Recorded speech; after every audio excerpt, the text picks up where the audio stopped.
دوستو، جیسا کہ آپ جانتے ہیں کہ پاکستان کا جوہری پروگرام دنیا کا ایک جدید ترین پروگرام ہے۔ پاکستان نے اس میدان میں بہت سے ملکوں کو پیچھے چھوڑ دیا ہے۔ امریکہ نے جب خلائی جہاز X-37B اور اس کے ساتھ مینا توڑ میزائل بنایا تو یہ دعویٰ کیا کہ وہ دنیا کے کسی بھی حصے میں 1 گھنٹے کے وقت میں یہ میزائل داغ سکتا ہے، اور کسی بھی ہدف، چاہے وہ زمین کے اندر میلوں دور چھپا ہو، اس کو بھی نشانہ بنایا جا سکتا ہے۔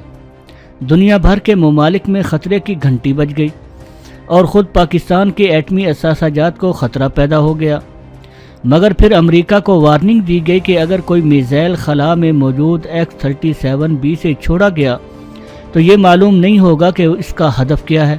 دوسرے، یہ بھی معلوم نہیں ہو سکے گا کہ آیا وہ ایٹمی میزائل ہے اور اس کا ہدف کس ملک کے ایٹمی اثاثہ جات ہیں۔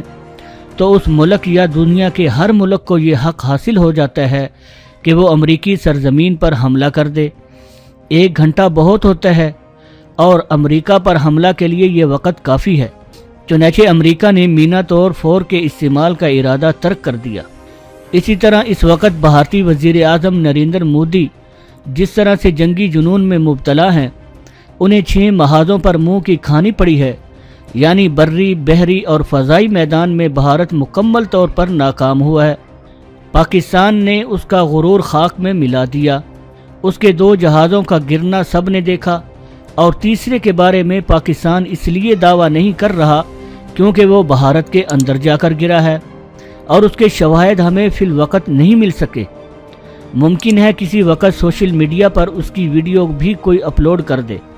اس کے علاوہ یہ اطلاعات بھی ہیں کہ پاکستان نے اسرائیل کے میزائل اسپائس 2000 کو اپنی گرفت میں لے لیا ہے کیونکہ وہ پھٹ نہیں سکا تھا، اور اسرائیل کی جدید ترین ٹیکنالوجی پاکستان کے ہاتھ لگ گئی، اور اسرائیل کو بھارتی صلاحیت کا بھی اندازہ ہو گیا ہوگا۔ تاہم اسرائیل کے لیے کوئی نئی بات نہیں ہے۔ پاکستانی ہوابازوں نے عرب اسرائیل جنگ میں اردن سے اڑ کر اسرائیل کے 4 جہازوں میں سے 2 کو مار گرایا تھا، اور 2 اسرائیلی جہاز پاکستان کہتے ہوئے بھاگ گئے تھے، کیونکہ وہ جانتے تھے کہ اتنی مہارت کا نشانہ صرف پاکستان کے پائلٹ ہی لگا سکتے ہیں۔ نہ صرف یہ بلکہ جنرل ضیاء الحق اس وقت اردن میں بطور مشیر کام کر رہے تھے۔ انہوں نے ٹینکوں کی جنگ میں بھی اسرائیلی فوج کے دانت کھٹے کر دیے تھے۔ اگر بات کو آگے بڑھائیں تو کمیونسٹ دور میں روس کے جہازوں کو بھی پاکستانی پائلٹوں نے انتہائی مہارت سے 1 سے زیادہ مرتبہ مار گرایا تھا۔ کئی دفعہ کی جنگ میں پاکستان کا صرف 1 جہاز تباہ ہوا، جس کا ملبہ مجاہدوں نے محبت کی وجہ سے پاکستان کے حوالے کر دیا تھا۔ پاکستانی ہوابازوں کی فضائی برتری اور مہارت تاحال خدا کے فضل و کرم سے پوری دنیا نے تسلیم کی ہے۔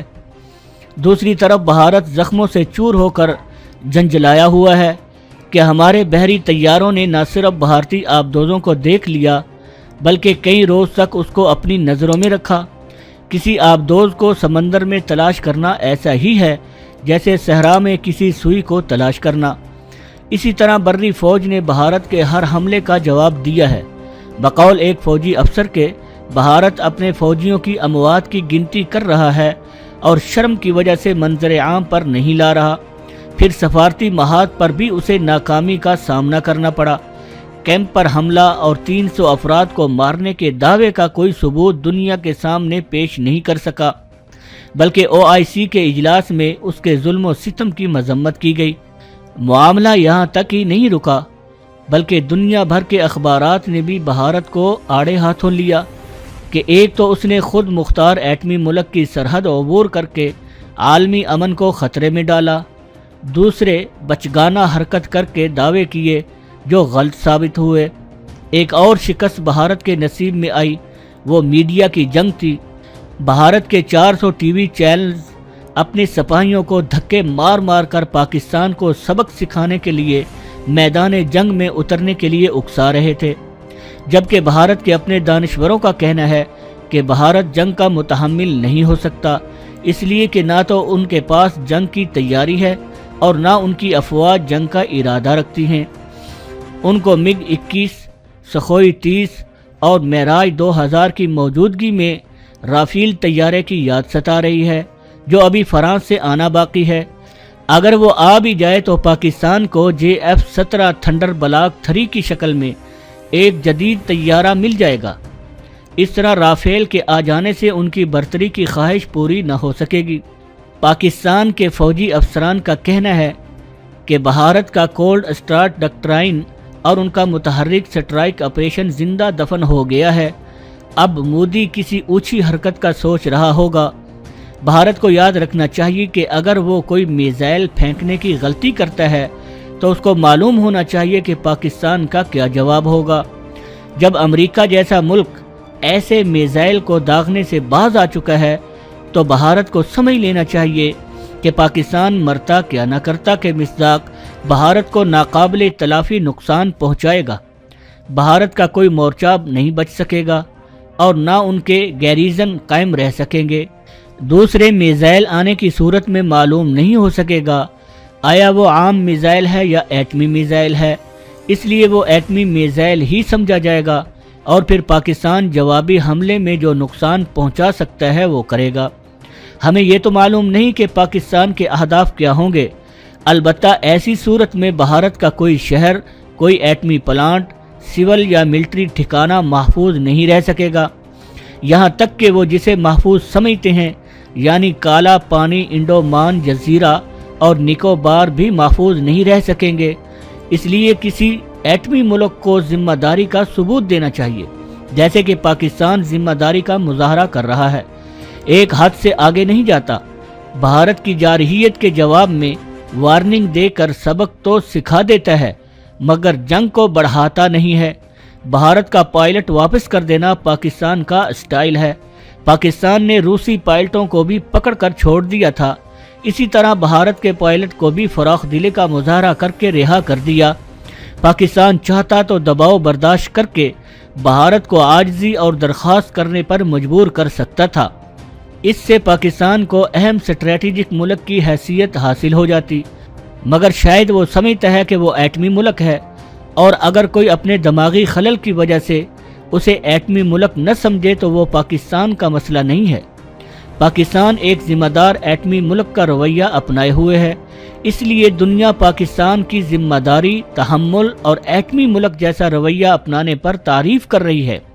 اس کے علاوہ پاکستان روس کا بھی شکر گزار ہے کہ اس نے ذمہ دار رویہ اختیار کیا۔ روس کے ایک چینل نے بھارت کے سفیر سے پوچھا کہ وہ کیوں ایک خود مختار ملک پر حملہ آور ہوا اور یہ کہ کیا وہ اس کے نتائج سے واقف تھا۔ اس کے ساتھ ساتھ روس کے صدر پوٹن نے مصالحت کی پیشکش کی جو ہم نے تو قبول کر لی مگر بھارت نے ٹھکرا دی، مگر روسی صدر کو شنگھائی تعاون تنظیم کی روح کے مطابق بھارت کو سمجھانا چاہیے کہ وہ اپنے آپ کو امن پسند اور ذمہ دار ملک ثابت کرے اور پاکستان سے بامعنی مذاکرات پر راضی ہو جائے۔ پاکستان نے جب بھارتی طیاروں کو مار گرایا اور پائلٹ بھی گرفتار کر لیا تھا تو اپنے پائلٹ کی گرفتاری کے بعد مودی میزائل حملوں کے ذریعے جواب دینا چاہتے تھے، لیکن پاکستان نے بھی اس کا جواب دینے کی مکمل تیاری کر رکھی تھی۔ دنیا کو اس کی خبر ہو گئی۔ امریکی وزیر خارجہ ہنوئی میں موجود تھے، شمالی کوریا سے مذاکرات بھول کر ٹیلی فون پر ڈپلومیسی میں مصروف ہو گئے۔ سعودی عرب، متحدہ عرب امارات کے علاوہ کئی یورپی ممالک بھی خاموش سفارتکاری کے لیے مجبور ہو گئے۔ بالآخر یہ اطلاع ملی کہ پاکستان اور بھارت کو ایک بار پھر ایٹمی جنگ کے دہانے کی طرف بڑھنے سے روک لیا گیا ہے۔ ماہرین حیران ہیں کہ بالاکوٹ پر حملے کے بعد پاکستان کی طرف سے سخت جواب کے بعد دنیا کے سامنے شرمندگی اٹھانے کے بعد بھی نریندر مودی اندر گھس کر ماریں گے والی بھڑک کو انتخابات جیتنے کے لیے کیسے استعمال کر سکتا ہے۔ امریکہ اور دیگر ممالک کی مداخلت سے خطہ جنگ سے بال بال بچا۔ حالیہ حقائق نے ثابت کیا ہے کہ روایتی حوالوں سے فوجی برتری کے باوجود بھارت پاکستان کو دھونس کے ذریعے دباؤ میں نہیں لا سکا۔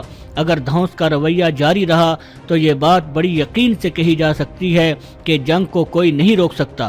دوستو آج کے لیے اتنا ہی۔ دوستو ویڈیو پسند آنے کی صورت میں چینل کو سبسکرائب کرنا اور ویڈیو کو لائک اینڈ شیئر کرنا نہ بھولیے گا۔ اپنا بہت سا خیال رکھیے گا۔ اللہ حافظ۔